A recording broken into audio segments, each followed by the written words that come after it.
Hello and welcome to the On the Couch podcast, the podcast that gives you the view from the therapist chair. I'm your host, John Dennis, a licensed professional counselor. You're listening to OTC episode 35 with Megan Hunter of the High Conflict Institute.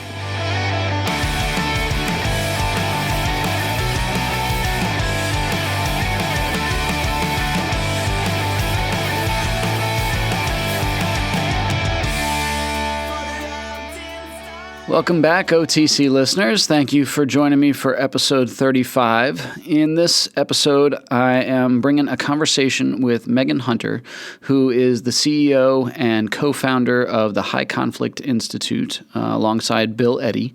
And we're talking about her book, Dating Radar, and essentially, how do you spot somebody that has a high conflict personality before you get into a significant relationship with them, whether that is work-related, romantic relationship, committing to them, things like that. And typically when we're talking about high conflict personalities, we're mainly talking about narcissistic personality disorder, borderline personality disorder, and antisocial, and some of the others, but I would say the main two are that narcissistic and borderline personality disorder. And in this conversation, you'll hear us talk about some of the blind spots that a lot of people fall victim to, and essentially how to spot some of those, how to sort of strengthen your radar, so to speak. And it's really important that we cover one of the things that we talk about in the interview is a lot of people think of, oh my gosh, like how can somebody fall victim to this stuff? How can they not spot it? This must only happen to people that have been, abused as a child, or people who aren't very intelligent and can't spot this behavior for what it is. And you'll hear us talk in the interview, and that it really has nothing to do with intelligence or past history or things like that.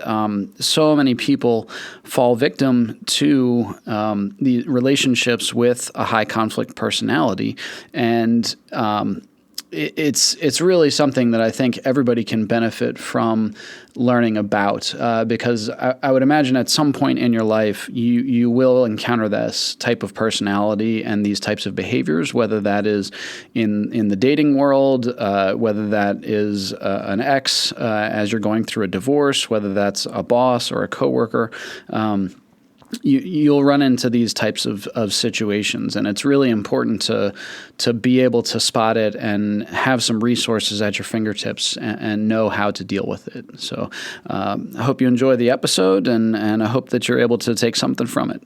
Just a little bit about Megan. As I mentioned, her connection to the High Conflict Institute, and through that, she has trained legal, mental health, business, leadership groups, and universities, and a host of other professionals across the globe, in the United States, Australia, Canada, Italy, Scotland, South Africa, and Israel.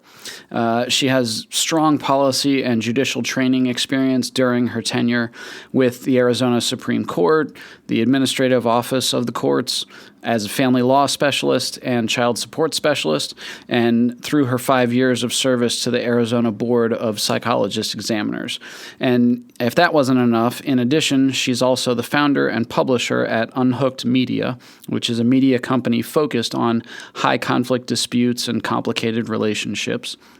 She's author of Bait and Switch, Saving Your Relationship When Incredible Romance Turns into Exhausting Chaos, Dating Radar, which we'll be speaking about in this episode, The High Conflict Co-Parenting Survival Guide, and BIF at Work, Your Guide to Difficult Workplace Communication.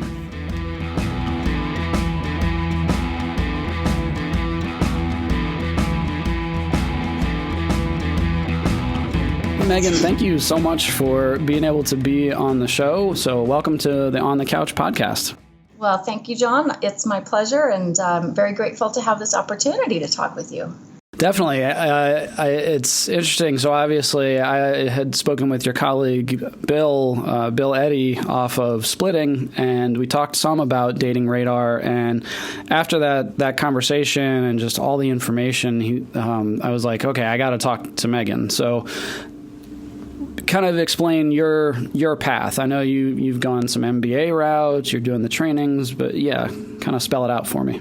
Yeah, well, it seems a little bit confusing to most people because my day job, I run a company or two, and then I'm out training lawyers and judges and, a lot of different professionals. So people assume that I'm either a lawyer or a psychologist, but I am neither. My accidental path, which is always the most interesting, right? I was in a small town in Nebraska, western Nebraska, where you take kind of whatever jobs are available. And I was working for the county attorney doing child support. Really just fell in love with it. And that led me to mediation. I eventually moved to Arizona. And, I was looking at in child support. You fell in love with child support. Okay. I know, it's weird. I think it's the human behavior aspects. Obviously, that was my path in life, was human behavior. But, we would get a file from the state, and, we were requested to do a paternity test on a man, a woman, and a baby. And then if it came back positive, 99% that this person's the father, then we would do a paternity and child support order. But we couldn't talk to them about their children, seeing their children, setting up visitation. And it was a rural area. There weren't a lot of, social services, mental health services, legal services, or they couldn't afford them. So, they just would be paying child support, but didn't know anything about the child and no, access to the child. So that's what led me to mediation. And eventually my first position in Arizona was with the Arizona Supreme Court Administrative Office of the Courts, where I was child support specialist. So I kind of took this leap from being an enforcement officer to being in policy, legislation, judicial training, setting up the economics behind the child support guidelines, and staffing legislative committees, things like that. Then I got interested in family law, and through the child support, and eventually became the family law specialist. And in that role, it was the same type of thing: policy, legislation, judicial training, getting everyone on the same table, at the table, like all the stakeholders together. Let's simplify this. It's a confusing time for families to go through divorce. And so my business skills were kind of popping in there. So that's when I went and got my MBA. But in that that world, the family law world, I realized that everyone, all of the stakeholders, including the parents, including the children, had the same problem, and it was high conflict cases. And, judges were being blamed. It's all their fault if someone can't see their child. And I would talk to the judges, and they're saying, look, we don't know what to do when there's allegations of domestic violence, child abuse, or child sexual abuse. We lay awake at night not knowing what to do. We don't have the tools. We don't have the training, psychological background and that kind of thing. So it just got me really fascinated with the whole high conflict area and the industry it's become and how it destroys families, especially children. So I kind of made it my mission to find someone who could figure these people out, because no one had. Yeah. And that's when I came upon Bill Eddy. I read an article he'd written, and it just made sense. So that's how Bill and I met. I brought him out to train all of our judges in family court judges in Arizona, and a lot of light bulb moments. Brought him back about 2 months later to train custody evaluators. Thought I'd have about 30 people, and we ended up closing the doors. At what? I'm sorry, you said 100? Yeah, 200. 200, wow. 200. Okay. Yeah, and it was, law enforcement, senators, domestic violence advocates, lawyers, mediators, therapists, across the board. So that's when we started the High Conflict Institute together, and we've been doing training and consulting ever since. Wow. Yeah, and it was just so impressive to, reading the book and, Dating Radar and hearing your story, hearing Bill's story. Obviously such a huge need, sadly. And yeah, not a lot of information out there. And it's one of those, like, you don't know until it's too late, until you've, run into a high conflict personality and they're, all over you and you don't even know which way is up, it seems like. Oh, so true. And that's, what led to this book, Dating Radar, is, kind of the path of, we train, what we do at High Conflict Institute is train professionals to help families in these high conflict disputes, right? Mm-hmm. So we're not really direct to consumer, we're direct to, we're kind of B2B. And I think we've moved the needle on that. But through all of that, you just see so many people repeating the same patterns, whether it's the patterns of their parents or, whatever the case may be. Mm-hmm. And we just got so frustrated with, in family law, you're in all of the associated, things like law enforcement, social services that are required in many of these cases.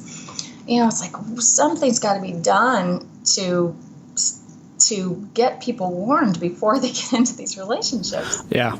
Because we're the family law community, and all of us, we're the cleanup committee, right? Yeah, it's kind of after the fact a lot of times, yeah.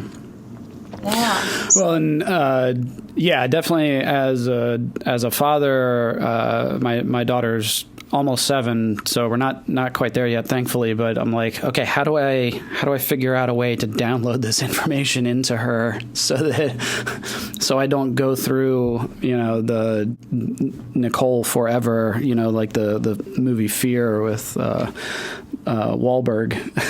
Yes. That always kind of sticks in my head. Sorry. And so, in terms of what is being done, who do I have to talk to get your book and this stuff into the high schools and the middle schools? Is that have we worked on that yet? We need to work on it. The book is written for that market, right? That's who we want to read this book. But what we've seen since it came out in 2017 is that the people who buy it are those who have been through a high conflict divorce. Yeah. They're like, oh crap, I should have read this.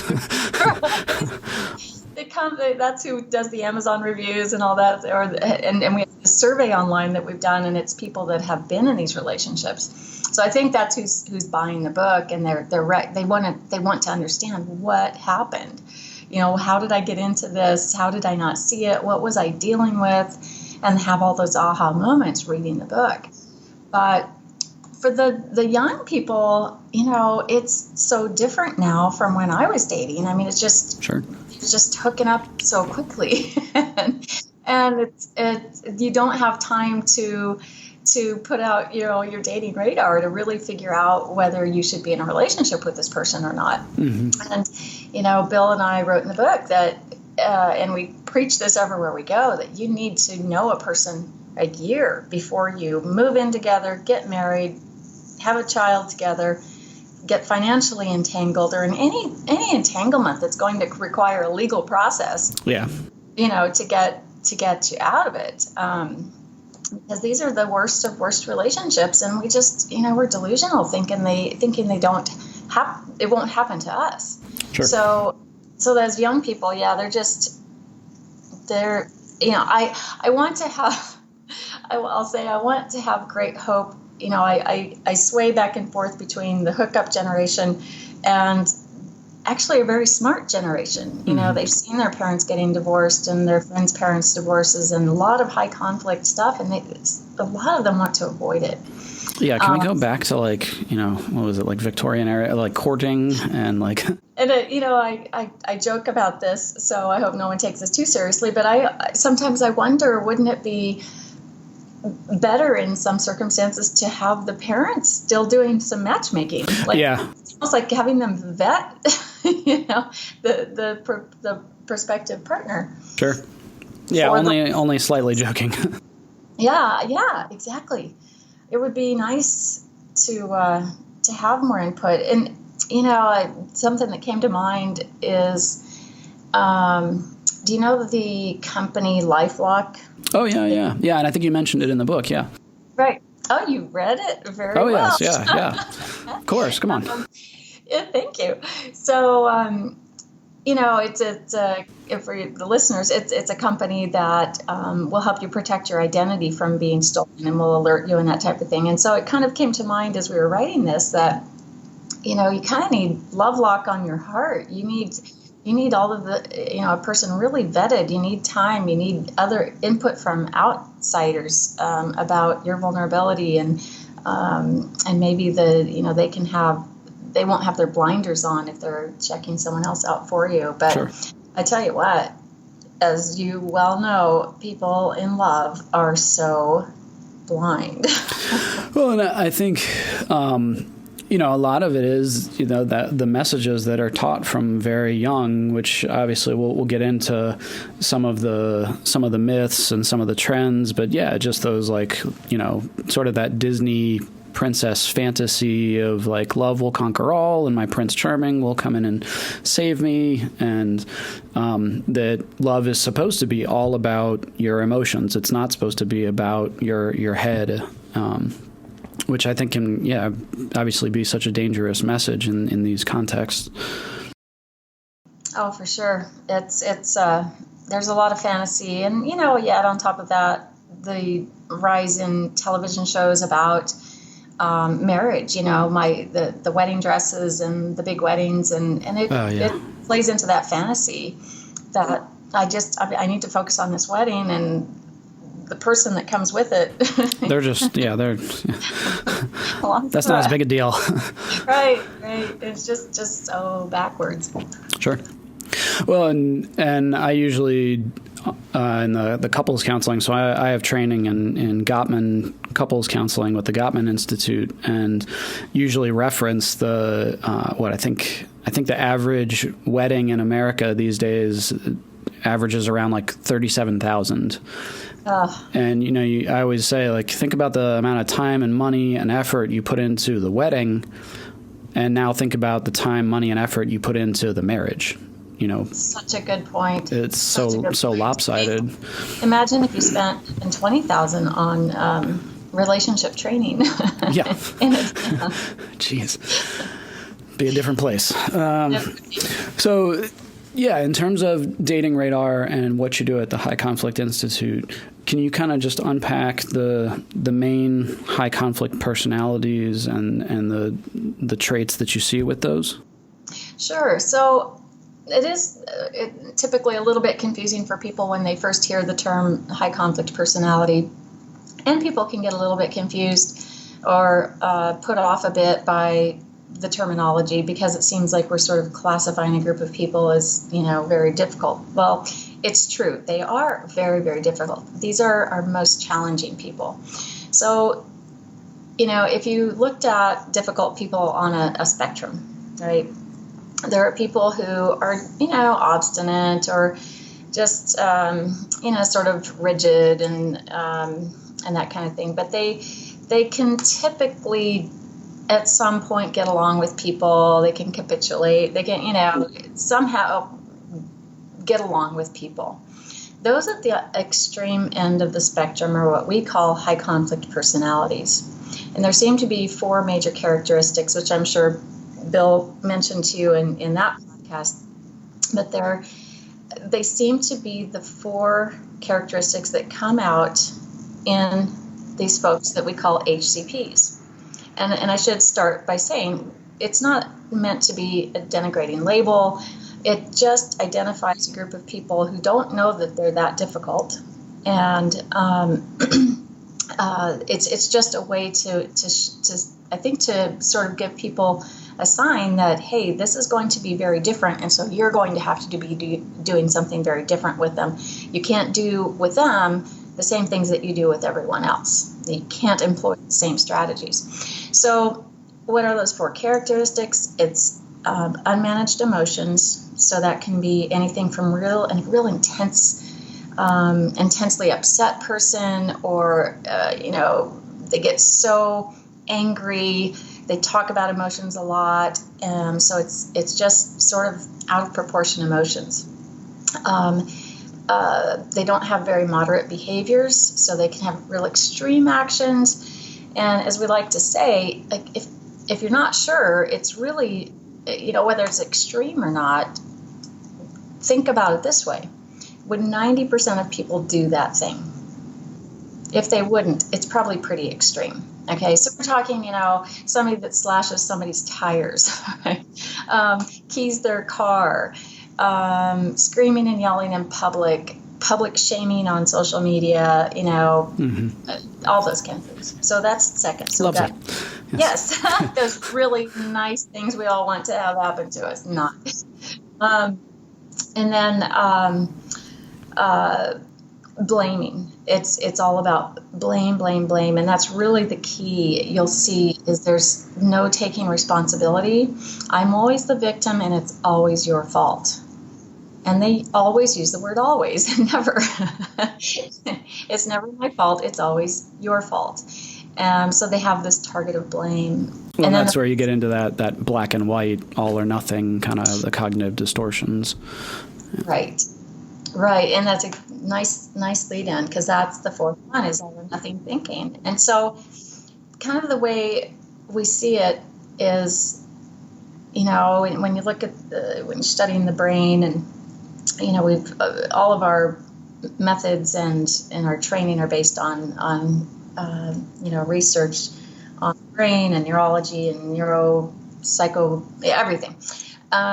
So essentially what happens is, the way I like to describe it so that people can really understand this, is most when you're in a relationship with someone, there's a lot of give and take, it can be going fine for a while, but this high conflict personality, the defensive brain, they have a defensive brain and a logic brain. Mm-hmm. And so I call it their high conflict operating system, or complicated operating system. It just doesn't work like everybody else's operating system. Mm-hmm. So if you think of two phones, an Android and an iPhone, they look the same, just like two people look the same. But the operating system inside is very different, mm-hmm. even though the results are similar. But what people, so this high conflict personality, they have this right brain defensiveness, left brain logic, like everyone else. And in the right brain is this right amygdala. It's that radar that's kind of listening to the voice and listening, watching body language, watching facial expressions. And I say that it's a little hypersensitive in these folks. And it's giving them fake news about people's voices, people's facial expressions, body language, their actions, all of those kind of things. Sure, it's a little hyperactive, so to speak. Yeah, it's like, hey, it's telling them there's a problem when there probably isn't. Because that's the amygdala's job, is to alert you to a problem, a threat. So they're kind of living in a higher threat environment. And that amygdala's job, I call him Miggy, by the way, because people don't know, they're always like, what's an amygdala? How do you say it? So it's Miggy. So Miggy's job is to shut down the bridge, that corpus callosum between the right and left brain, right? Between logic and defense. And so they get, so the amygdala, Miggy, he hears a voice, tone of voice he thinks is a threat. And he, in 0.6 of a second, shuts down that bridge over to the logic part of the brain. Mm-hmm. And then they're stuck in those defensive, negative, right brain defensive emotions. And that's where those four characteristics come from. Mm-hmm. Nothing thinking starts immediately.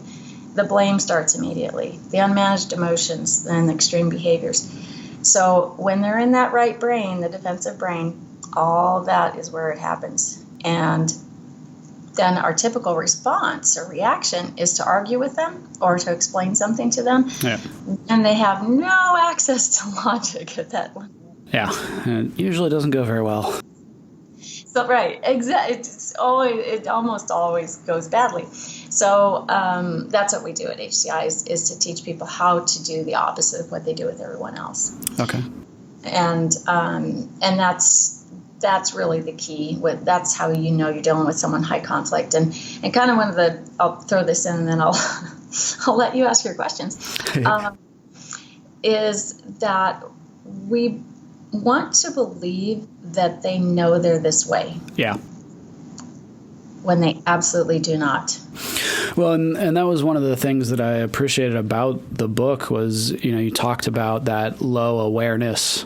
Like that's one of those core traits of this. And I think I had said in talking with Bill, one of the saddest jokes in counseling is you're not going to write the diagnostic code for narcissism on, a super bill.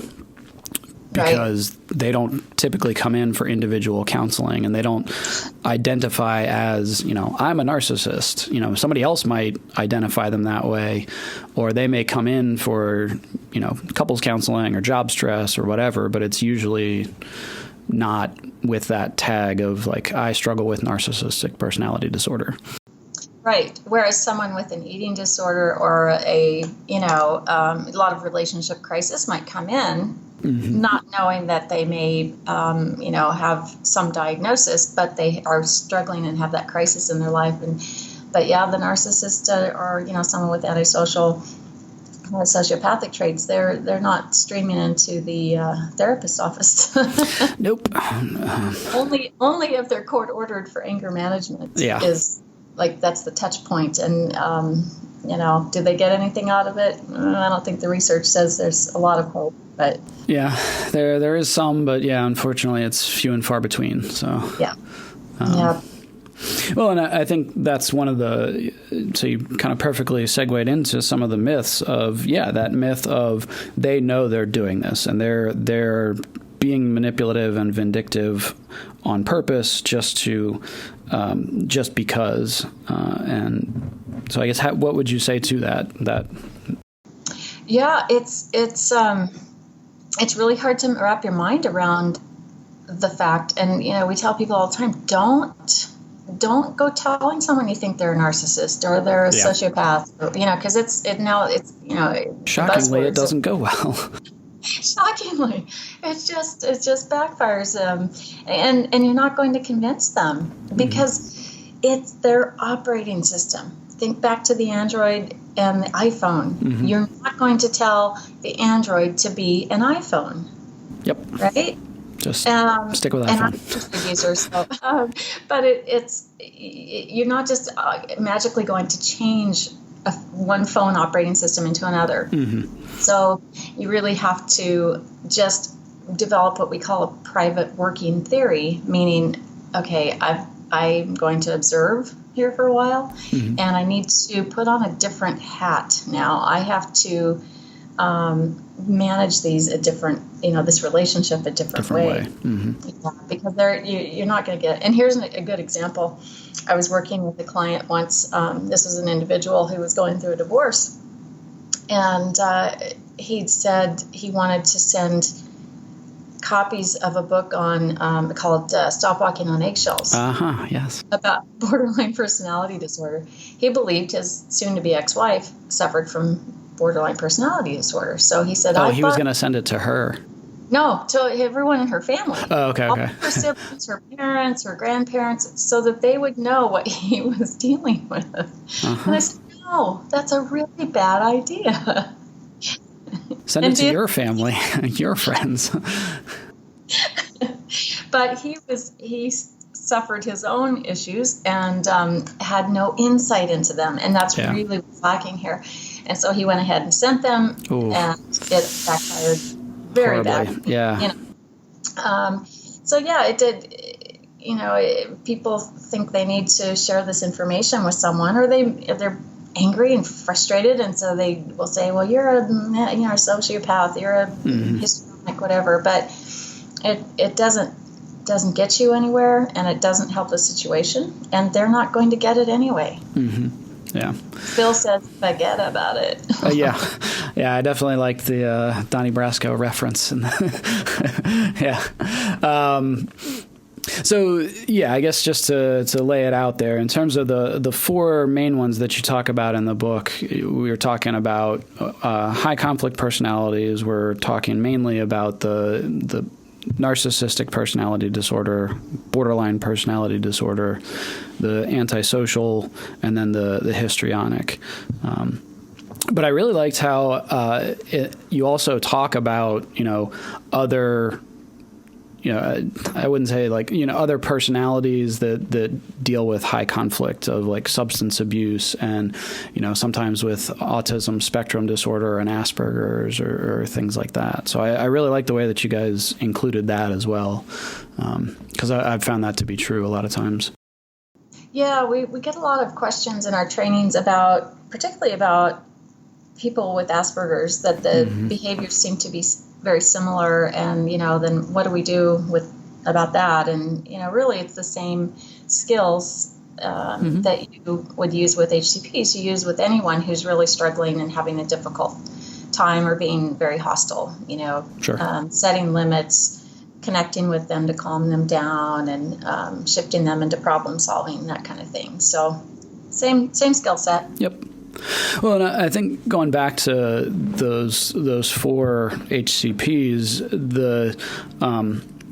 and that myth or that frustration over like they know they're doing this.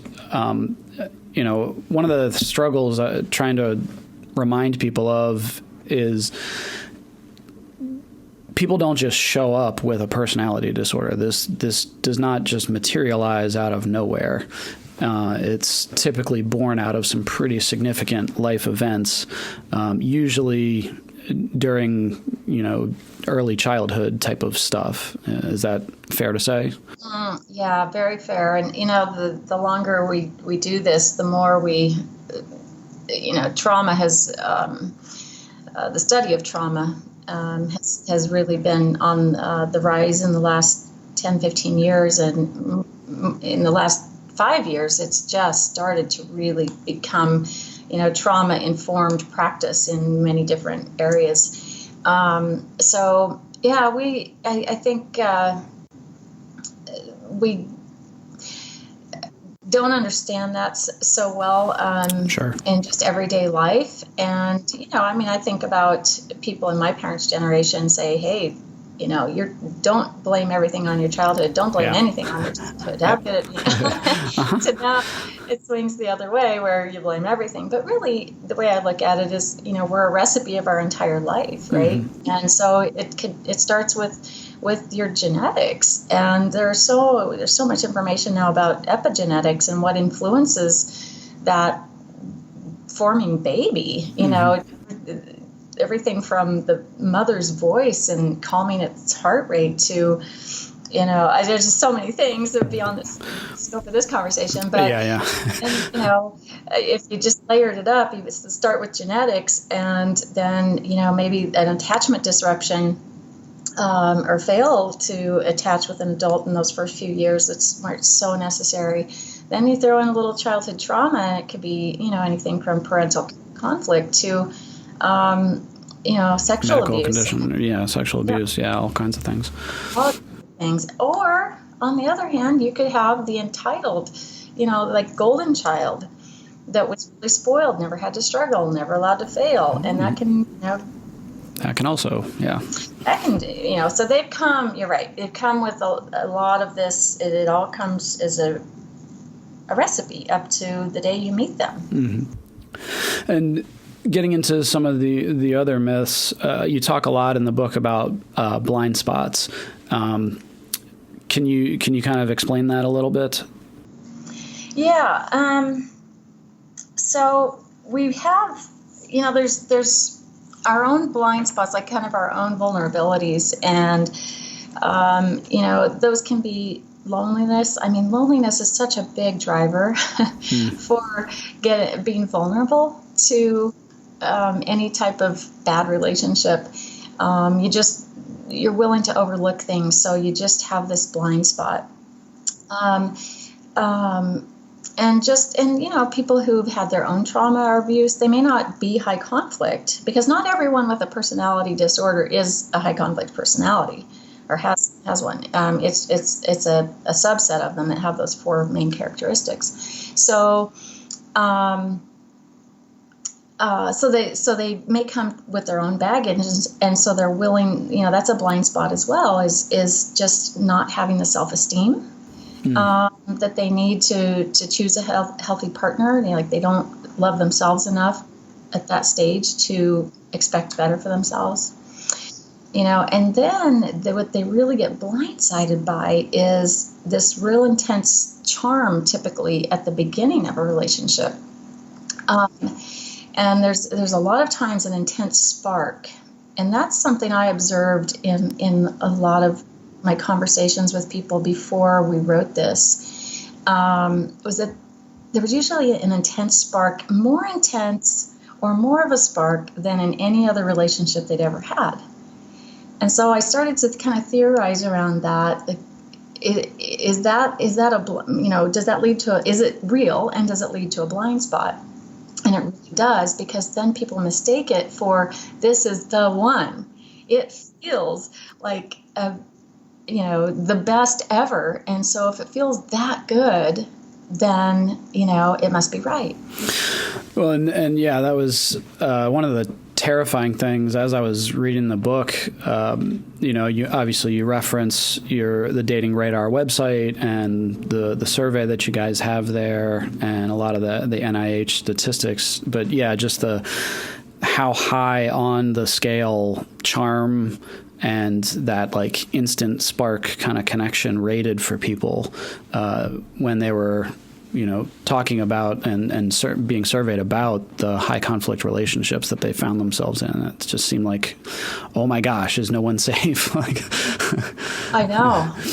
So that and just like that spark, the charm that you mentioned is a when it should be a red flag. It's like an attractant. Yeah, it's like the opposite. Exactly, and that if there's one big takeaway that people should grab onto is that charm. If they're charming in the beginning, it's a really big red flag. Don't see it as this is the one or potential the one. It's really, something to be explored. It doesn't mean that it's going to be a bad person potentially, because some people just are, happier, friendlier, charming. So you just have to take some time. But these are folks whose operating system are telling them they need to pour on their best self. It's like a marketing campaign that they didn't even have to create. It's just what their brain's doing. I have to look wonderful. I have to look like the best romantic partner ever because I need to be in this relationship, and or I need to conquer this person, depending on the personality type.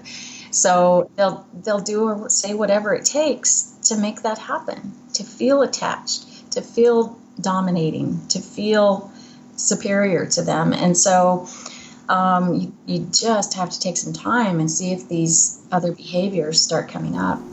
Well, and that seemed to be one of the main messages throughout the book is what you just said there of like, it takes time. And sort of that Shakespearean, like, bad blood will out, like over time, a person that is that happy, but they're charismatic and, that will continue. Whereas with an HCP, they're not able to keep that going long term. And you talk about that like 1 year, 2 year kind of window. Yeah, you're right. Yeah, great point. Because it's not sustainable. They can turn it on and turn it off, and they can, really, you might see some rage, manipulation, lying, poor treatment of other people, a variety of things. And those just all add up to a bad future for you. Yeah. Well, and that was the other message that you guys really hammered home was I think it's like almost like a phrase you guys repeated over and over was like, it will not change with time. You cannot change them. Love will not conquer all. Was that, were there other parts to that? It was sort of this like, wake up, you're fooling yourself if you think, it will change over time, or you can save them from themselves. Really what ends up happening is you end up getting destroyed in the process. Exactly. And the words we hear, hundreds, if not thousands of phone calls, emails, questions at seminars and things, is, we hear the words, my life is a living hell. I'm living in chaos. I'm exhausted. and I'm in such a dark hole, I don't know how to get out.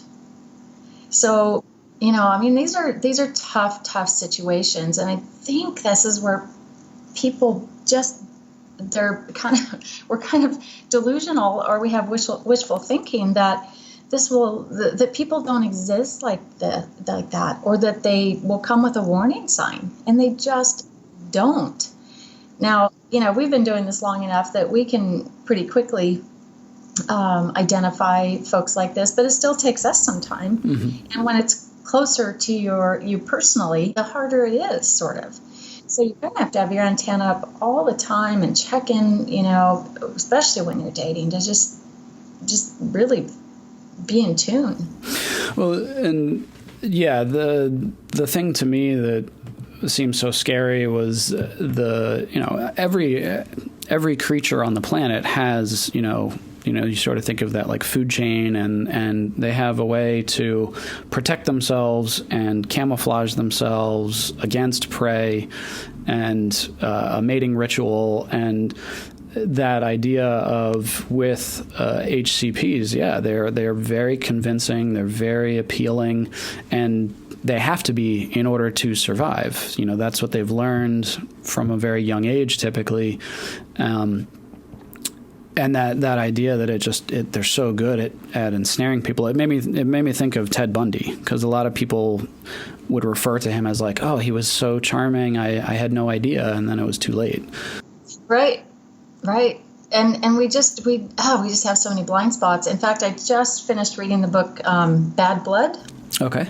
It's about the Theranos blood lab scandal, still going through the court systems, and there were so many people. I mean, we're talking General Mattis, right? Yeah. And George Shultz, and so many people were fooled because they all had their blind spots, and we all have this wishful thinking, and we think that no one will be like this. Yeah. But it was, in that case, it was kind of a too good to be true thing, and in most cases it is.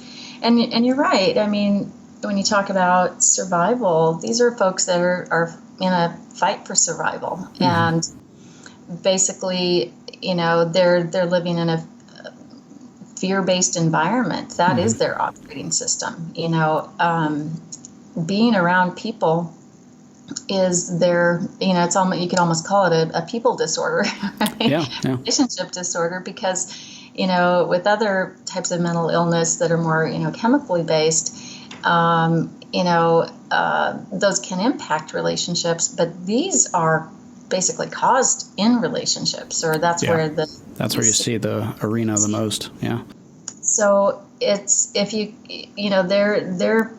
I think about my own fears, and my number one fears is being in a car on black ice where it's rained and freezes, and it's just, as my farmer daddy in Nebraska would say, it's slicker than snot. Yep. And that's why I live in Arizona now. And you don't have to deal with that. 8 degrees today. But, when I'm, think about your own fear situation. Yeah. Heights, spiders, snakes, whatever, your heart rate goes up, you freeze up, the cortisol, adrenaline, everything's flowing through your body. You want to get the heck out of there, whatever. You need to control the situation. Well, that's happening with them around people. Yeah. So with the narcissist, they are, that fear, the threat gets triggered when someone around them, when they believe or feel that someone is superior to them. When they feel put down, when they don't feel like they're the best in the room, then they have to put everybody else down. So they have to do whatever it is that will get them out of the fear state. Just like when I'm in the car on black ice, I want out of the car. If I can't get out of the car, I want to be behind the wheel so I can control it. Whatever will get me out of my fear state, because it's terrible to be in a fear state. Sure. So that's sort of how they operate in life. And that's what people really need to understand. It's just an entirely different operating system, and you're not going to change it. You're not going to influence it. And it's going to make your life really hard. And I'll say, some people do manage to stay in these relationships a long time, but there's a cost. There is a price. Well, and I definitely got that through a lot of the stories that you told through the book. The one that, are you familiar with the Dirty John podcast? I don't know if you had heard that at all. I've not listened to it, but I wanted to. I am familiar with it. Yeah, I mean, I'm sure you've heard this story 1,000 times. I'm sure, because it basically describes an HCP. But the one myth I had wanted to touch on was it's not about intelligence. That it's not about how smart you are. There are thousands of people that, they're PhD, they're, like you were saying, General Mattis. It doesn't have to do with your intelligence. It has to do with your blind spots. Right. And so, on both sides, whether you're the HCP or you're the one in the relationship with them or potentially with them, it's you may be dealing with an HCP that's extremely intellectual. The way I like to say it is HCPdom is equal opportunity. Yeah. It strikes all genders, all races, everything, income levels. It is totally equal opportunity. So I think that can be a blind spot, is thinking, well, if someone, is in a position of high power, then they're not high conflict. No, they a lot of times people at the top are, have those narcissistic or antisocial tendencies. And antisocial meaning fear of feeling dominated. So they need to dominate. Where a lot of people misunderstand it, thinking they just like to be in the back of the room. Yeah, no. Different antisocial. Exactly. So I usually try to interchange the terms antisocial and sociopath. But then that gets really scary to some people, but it should. So, anyway. Well, and are there any stats that you're able to share off of, your research for the book and the NIH study that you referenced? And then we'll jump into the Dating Radar survey and where can people find that? But yeah, any stats that you would share? Well, we like to say, about, probably, well, let me go to the NIH study first. Excuse me. About it came back with results for the 5 personality types that we typically focus on. That, you've referenced earlier: borderline, narcissistic, antisocial, histrionic, and then we also throw in paranoid as well. That have these high conflict behaviors. So their study was about those several personality disorders, but we just pulled those 5 out, and that comprises around 23% or so of the U.S. population, according to that study. Which of about 33,000. Let me just pause there, because that is insane. Just speaking from personal experience from grad school, the way they always talked about these specific personality disorders was like, you're gonna maybe have like one client in the course of your entire career that has traits of this. Like, they made it sound like it's not really out there all that much. Because, and here's what I find fascinating is if like we mentioned earlier, if much of this comes from trauma or attachment disruption, some genetics, just the trauma alone. Oh, it's happening so much more than we realize. I mean, think about just look at the statistics for child abuse. How many kids are in foster care, right? In group homes, that kind of thing. And not that they're all going to become high conflict or going to have personality disorders. Thank you. I was just about to do that. Yeah. I mean, it's not always a one for one, but no, not at all. And I absolutely don't mean to lead anyone down that path. But it's there's a lot of trauma out there, and so just taking even a small percentage of kids in really bad trauma situations, you've got a pretty large percentage of the population. So let's say 23% of the U.S. population have traits of or a full-blown one of these 5 personality disorders. Let's just say 10% may have a high conflict personality. Okay. after 15, 20 years of doing this, as we survey people, we've trained probably, 250,000 professionals around the world at this stage. And that's commonly the percentages they say of their caseload. And it depends whether, if they're like a parenting coordinator in high conflict divorce, then it's 100%. Yeah, it's a lot higher, yeah. A divorce lawyer, they say probably 10 to 15%. So, and we get that everywhere. So, you're talking a lot of people. Yep. And so you're going to come across them. Man, for sure. Definitely. Okay. And I'll throw this in too. The survey broke it down by gender as well. Mm-hmm. And we always test our audiences about, do you think there are more people with narcissistic personality disorder that are male or female? So you go through all 5 disorders, and people really get it wrong. Yeah. So they see borderline personality disorder as a 100% female disorder. Yep. 100%, but it's actually almost 50-50. Yeah. And histrionic is also almost 50-50, which it's those pure borderline and histrionic, it's always viewed as, that's only women. Yeah. Yeah. And then these stats are out of the water. So narcissistic and antisocial is usually the other side of the coin of like, that's only males. Right. And so the problem with it is, I guess the lesson is to not base it off of gender. You're not looking for gender here. You're really looking for patterns of behavior. And the problem with basing it on gender is, number one, it's just wrong. But number two, you may miss it. Mm-hmm. And I've done that myself, thinking that a woman I was being conned by, like women aren't sociopaths, right?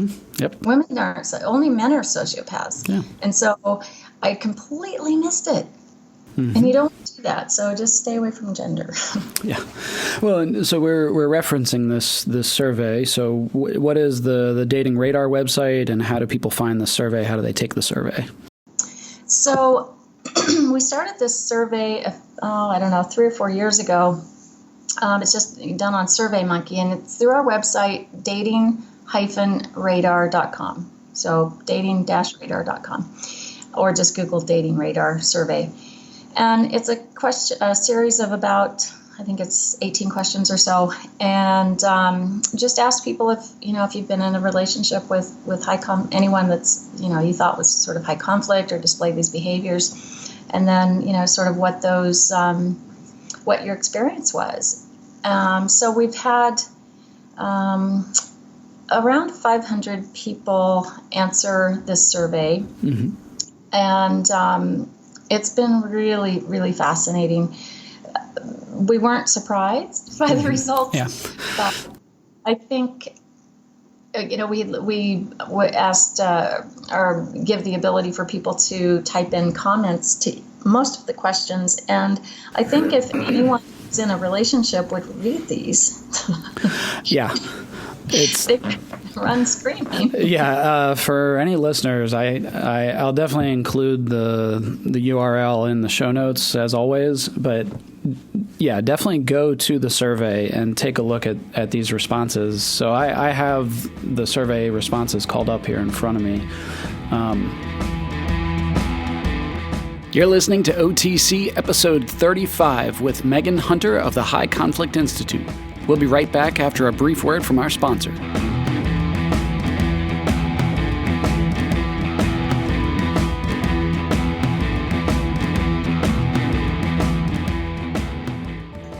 Would you like to talk to a counselor but can't find the time?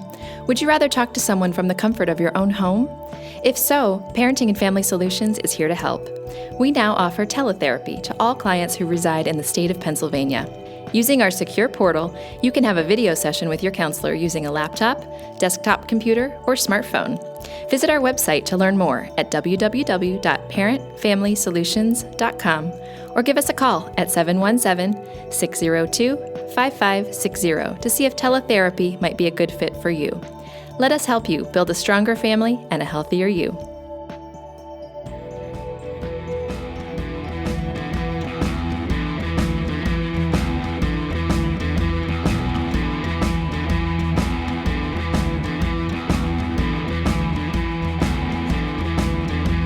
one of the things that surprised me so much was the percentages on, like the one question asks, did you see red flags before you married or moved in with this person? And, it was 55.65% said yes, and 33.47 said maybe, but I wasn't sure. So like there was some, in overwhelmingly large percentage of people that saw red flags before, and they still went ahead. They still got involved with that person.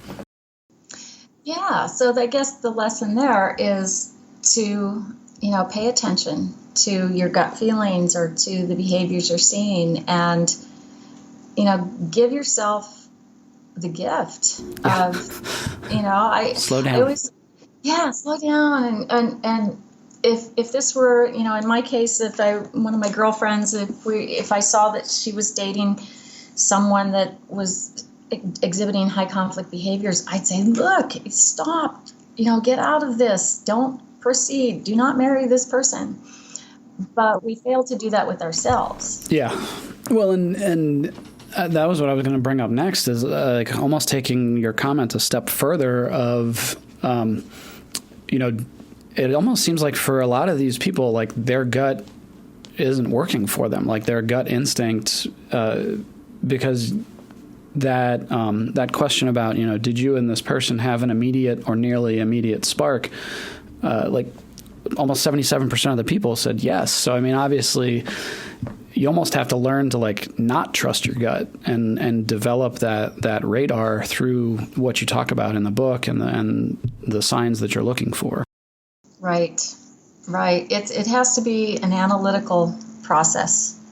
The analytical process has to be a piece of the love process. It can't just be the heart and that feeling, because you can't trust your feelings with this. I mean, there's a lot of information being transmitted between your brains that you don't know is happening, and that's really influencing your thoughts. Your feelings are influencing your thoughts too much, and then you throw in those blind spots of being lonely, maybe having low self-esteem, and it puts you in a prime position to have a rotten future.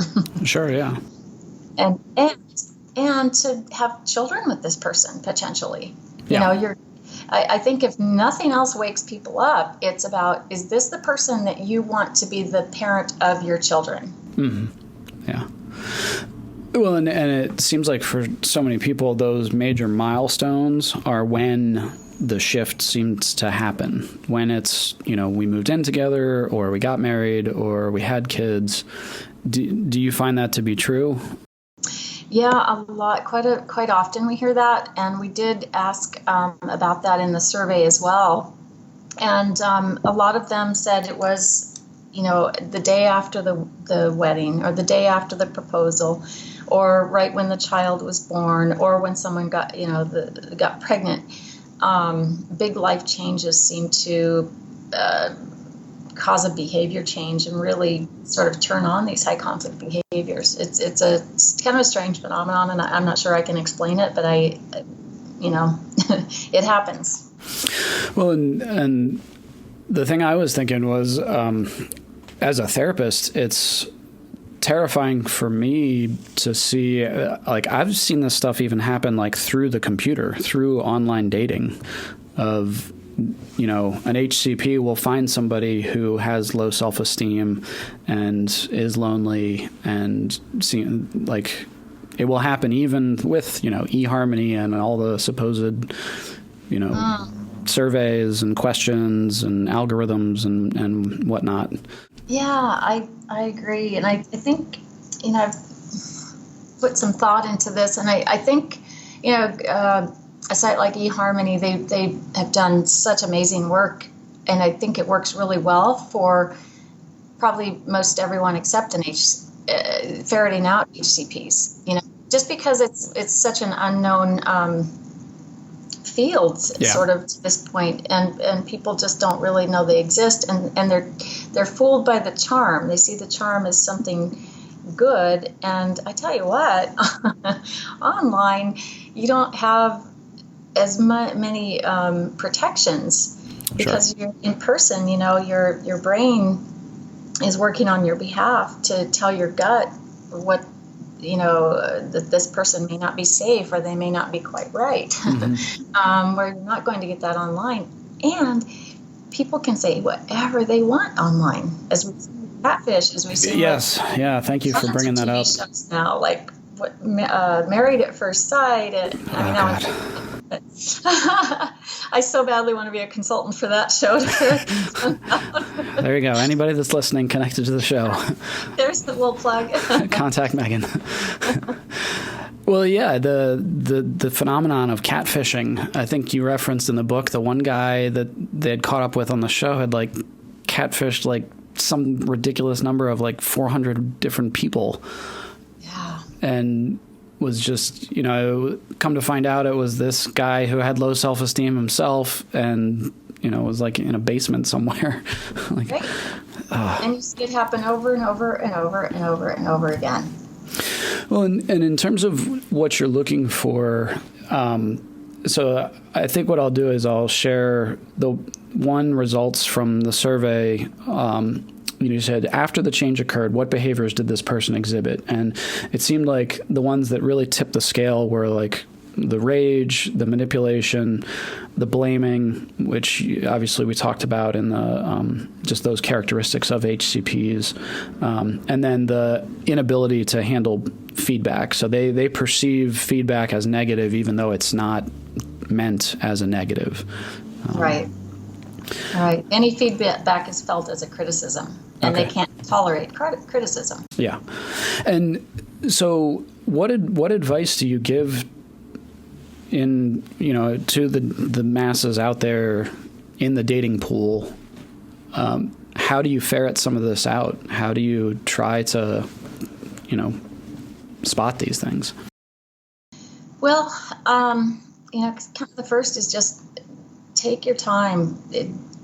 The first problem is people having sex too early.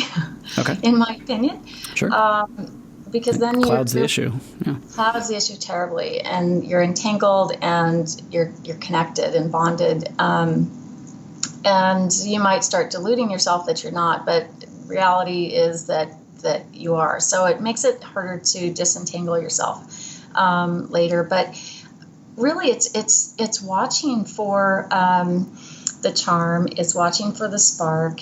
It's watching for lying, manipulation, relying too heavily on you. Like if you find yourself being the strong, stable, you have to be the caretaker, and you hear this long, drawn out, poured out, heartbreaking story of this person's whole life.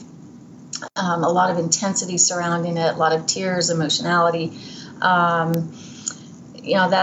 They're probably going to cling to you pretty tightly. Mm-hmm. And you're going to become the everything, and you're going to have to breathe for both of you. That's not every high conflict personality, but that's some of them. Mm-hmm. And they really need to be in a relationship literally to survive. Sure. And so they'll put on that charm and things at the beginning. And so if you're kind of a fixer, like we're all different personality types, and I happen to be a fixer, I want to help people. I want to, I feel like I have the tools and the skills that can help. Mm-hmm. So if you're a fixer, you might think that you can be that hero for that person. Like no one else has been there for them. And that's admirable. They're just misunderstood. Right, they're misunderstood. But they're actually a probably very wounded, hurting person, but it's going to come out, they're not ready for a relationship. Mm-hmm. And so if you are being the fixer, it's kind of like supplying alcohol to an alcoholic. Yeah.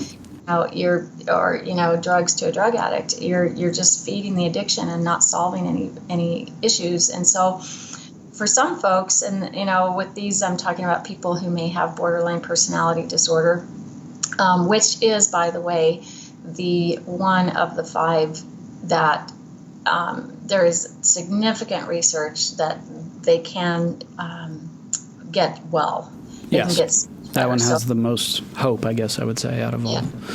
Once they get in the right treatment, which may be dialectical behavior therapy, schema therapy, maybe some cognitive behavioral therapy, get some trauma treatment, EMDR, equine therapy, whatever, then they can get better and they can get out of the diagnosis eventually.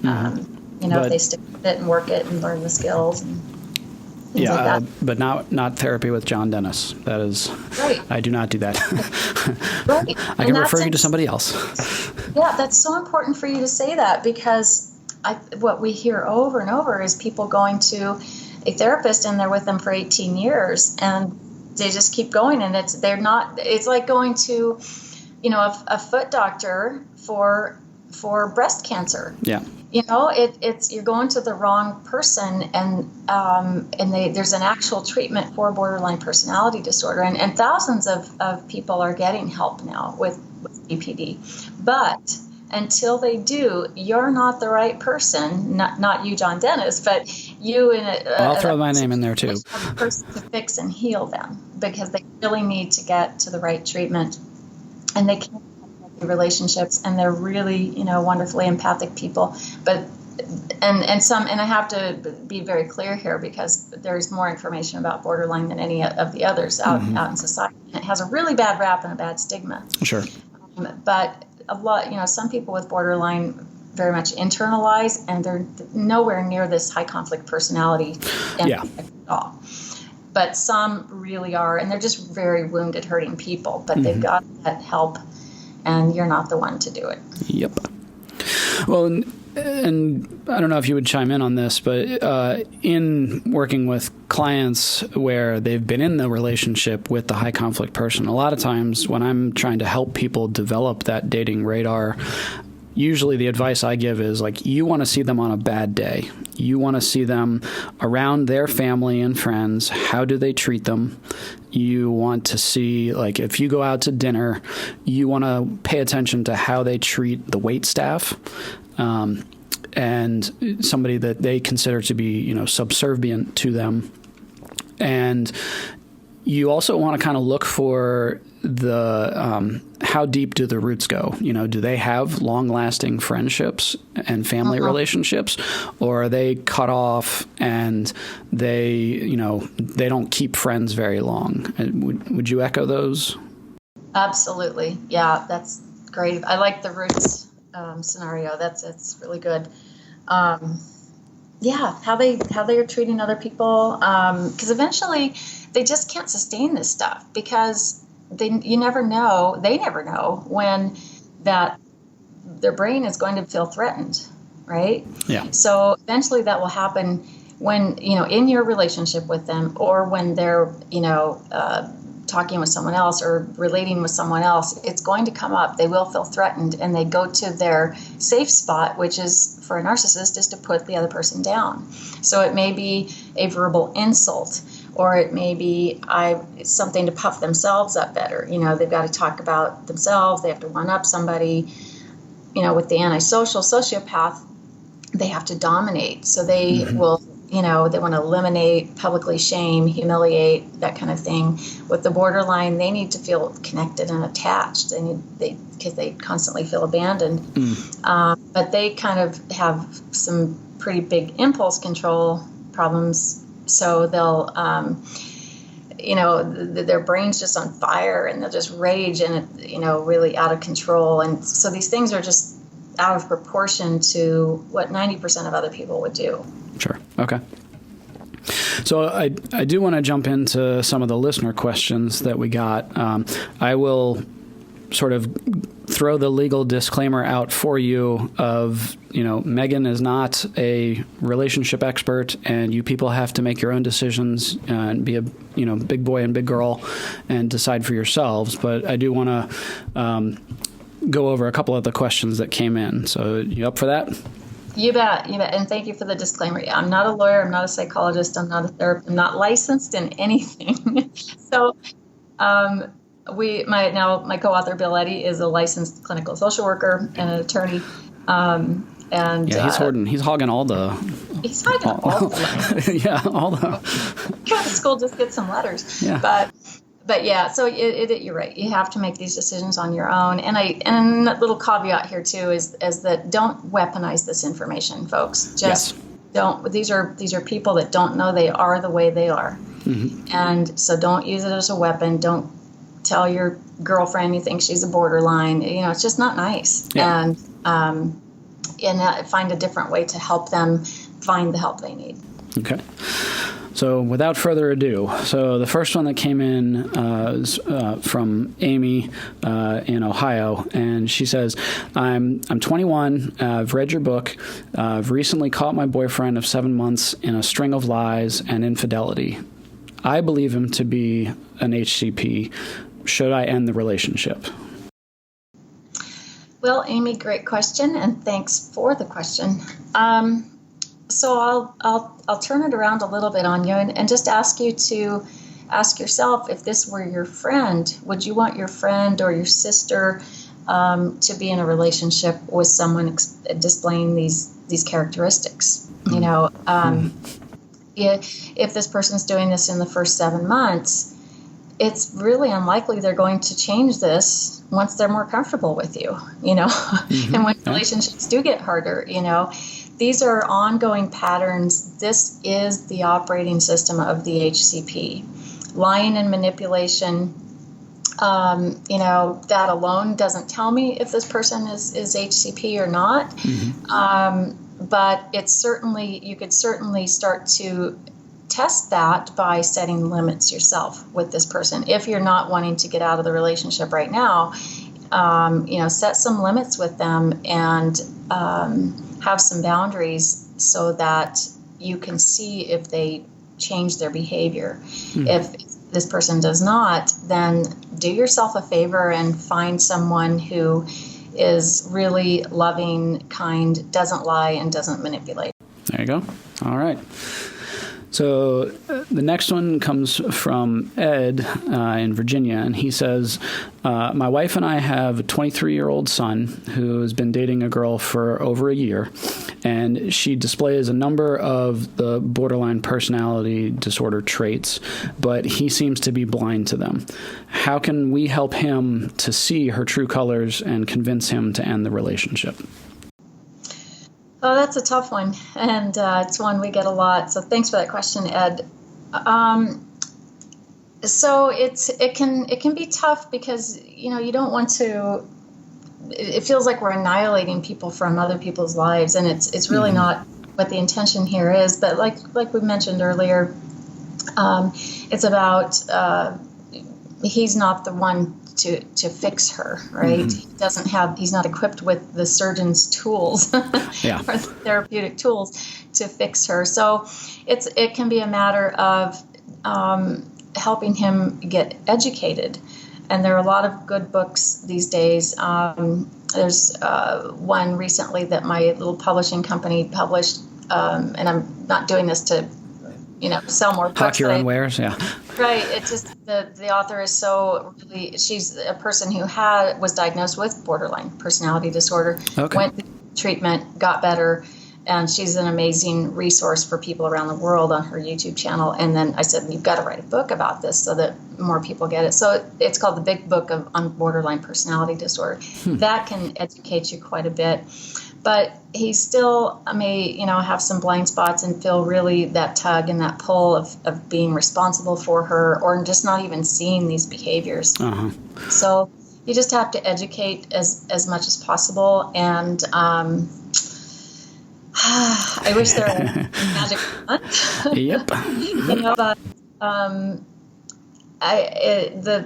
probably threatening him, not that you would do that, Ed, but a lot of people do, if you don't get out of this, we're never going to talk to you again. I'm gonna cut you off, or Okay. And it's more about helping him see her realities and that he's not equipped to handle them, or cure or fix her, but perhaps he could walk along that journey with her if she chooses to get the right treatment. Well, I imagine this is a scenario you get a lot of with parents and grandparents and friends. It's one that I think is so difficult, and Ed, because so often that conversation doesn't go very well. A lot of times it gets turned around on the person that's trying to, make their loved one aware, hey, like, you're not seeing this person's true colors, you're blind to this stuff. But a lot of times it just blows up in your face. Is that? Yes. It really can. So you approach it from a very loving, compassionate perspective that, hey, look, we love you. We want the best for you. Here's what we see. Mm-hmm. Ultimately, it's up to you. And that's a golden phrase. It's up to you. But you need to know that with folks that exhibit these kinds of behaviors, if they eventually turn on you and you have children with them, oftentimes will turn your child against you. Yeah. And that is the most devastating thing in the entire world. So it's hard to see that when you're in love, but I would say just keep a real calm approach with your son. Don't raise the voice. Keep it very just calm and caring, and then leave it up to him. Yeah, kind of what Bill talks about with the BIF, brief, informative, firm, but friendly. Right.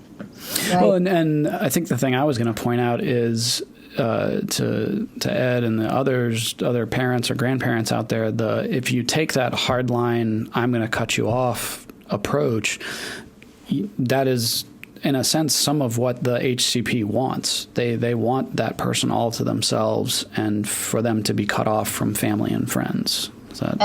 Great point. HCPs are dividers. They're not uniters. They come across as uniters during the charm phase, but eventually they need to control and keep you apart from your family, from your friends. They isolate you. And we hear this so often where I had no friends left. I had, all the relationships with my family were destroyed. And it's interesting. So I would come at it with empathy, attention, and respect. We call that an ear statement, or, using ear, empathy, attention, and respect in your conversation with him, so that he knows you're coming from a loving place, and that you just want him to have, a successful future. Yeah. Happy relationships. Yeah.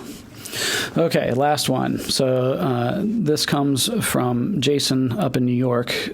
He says, I'm a 28-year-old. I'm in my second year of residency, and I've recently tried to end a very intense 5-month relationship, and my ex has become extremely vindictive. She's threatening to slander me at work and on social media, as well as harassing my family and friends. I don't know what to do to make her stop. Tough position to be in, especially, if you're in a professional job that, licensure and things like that. It's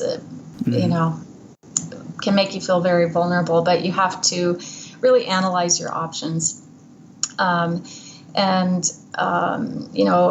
We see people oftentimes just kind of going into a hidey hole that bury their head in the sand. They don't know what to do, and it can get, a lot worse. So, if the relationship has, did he say it had already ended, or is? Well, it sounds like he's trying to end it, but she's not having it. Right. So it's about what we call what we call the CARS method, and the C in CARS means connecting, and so you're connecting to calm her. So when you're having conversations with her, you keep your tone of voice calm. Don't engage in battles. Don't engage in back and forth. But your goal is to keep her brain calm. Analyze your own options. Can I go to? You may want to print something out about what's happening in this relationship, and let your HR department know. Let your direct superior, supervisor, kind of know that this is happening, and you're trying to deal with it in the best way you know how to do. But this could potentially be some fallout from it. But you want to.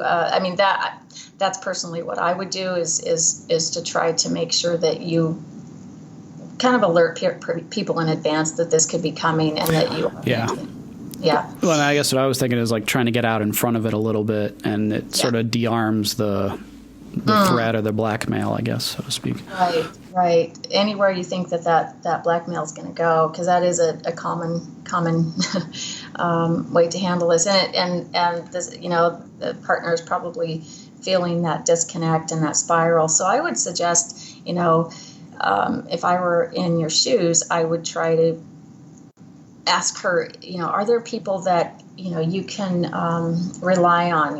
If there's a safe person in her life, like if she's close with her mother or a best friend, maybe you could spend some more time with them and analyze, your own options and explore your future, because really it sounds to me like she needs to be connected to someone, and probably in a pretty close relationship.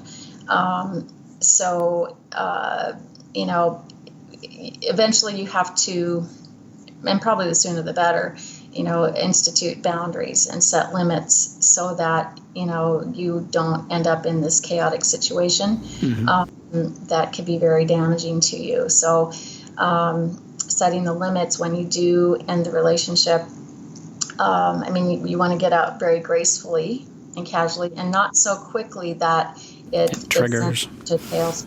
Yeah. Okay. So you can say, I can be there. It's not the end of the world, and you've been in some really great situations before. What are the great things going on in your life, and those kind of things. So I don't know if that sounds like a lot of help. No.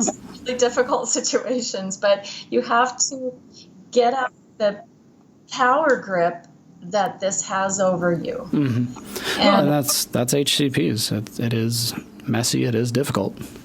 Yeah. And so it's really more about being empowered. So in case you are the type of person that's going into the head in the sand, just recognize that you have to do something, and this person doesn't get to have a grip on your life forever. And just set your boundaries and take care of what you need to at your job and your work, and advising people. There you go, people. Great. So just to bring it home here, if you were talking to everybody on the planet all at once, what do you want them to know about HCPs and dating? One last thing you can leave them with. I would say that life is short. Why spend a great deal of it hiding, living in fear, burying your head in the sand, fighting, explaining, dodging bullets, just living in fear, not being able to trust, when you could be in a relationship with someone where all of that is absent. Life is short, so spend it with people that are healthy and able to be in relationships. You're not doing them any favors by being in a relationship with them. You're enabling them to continue to be like that. Now, yes, they will go find someone else who is vulnerable, but you don't want to be that vulnerable person. You really want to limit their options as much as possible, because it would be nice if they eventually went to some kind of treatment. Yeah. But you want to put up a fence. You don't want HCPs in your life. You don't want them to be, if you can't get enough self-esteem for you to say no, say yes to yourself, just think about your children or any future children you might have. You want them to have a really good, loving parent that sets good role, is a good role model and sets a good example for healthy future relationships. Because people with an HCP parent, they're set up for relationship difficulties in their adult life. Sure. So well said. So that, if nothing else, just choose a good one for your children. Yep. And where can people find you? How do they get in touch with you if they have questions or find more of your books? You bet. So we're at highconflictinstitute.com, or you can look at dating-radar.com, Unhooked media.com.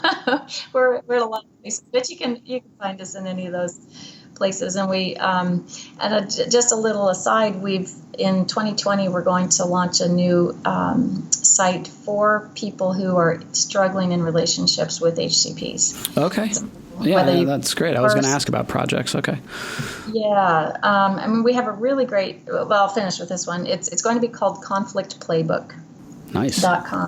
Okay. And it's really meant to help individuals who just really don't know what to do, whether that's, getting the courage to set boundaries and how to set those boundaries, how to use ear statements with people, how to use BIF responses when emailing and that kind of thing. And we have programs for people who are going through, a divorce with an HCP, new ways for families. We have an online model for that now, just an online course with life coaching and stuff. So we're just doing everything we can to provide resources for people that are either already in one of these relationships or, as this book says, dating radar, don't want to be in one. Yes. Man. Well, thank you so much. I said this to Bill, and I'll echo this for you. You guys are working in a very underserved arena, and you're doing some amazing, amazing work. So thank you so much for the books, the trainings, just being willing to come on this podcast. So thank you. Oh, it's our pleasure, and I'm grateful to you for recognizing how underserved this population is, and that we need to talk about these things out loud, even if it's uncomfortable. Sure, yeah. Well, I definitely look forward to keeping in touch with you guys, everybody at the High Conflict Institute, and seeing what you guys come up with. And we'll be in touch. Take care. Okay. Thanks so much. Bye-bye.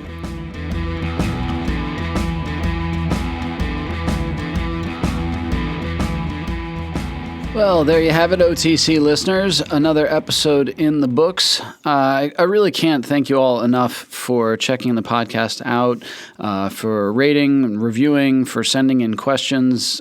This show wouldn't be possible without the listeners, so thank you so, so much. I definitely recommend checking out the High Conflict Institute and any of Megan's books, reaching out to them, sending them an email if you have a situation or, a loved one, a family member that you're concerned about the relationships that they're trying to deal with, and you suspect that they may be of the high conflict variety. I would highly recommend reaching out to them. They're very, very willing to talk to anybody and kind of help them figure out, okay, what are some resources and what's a good avenue to go.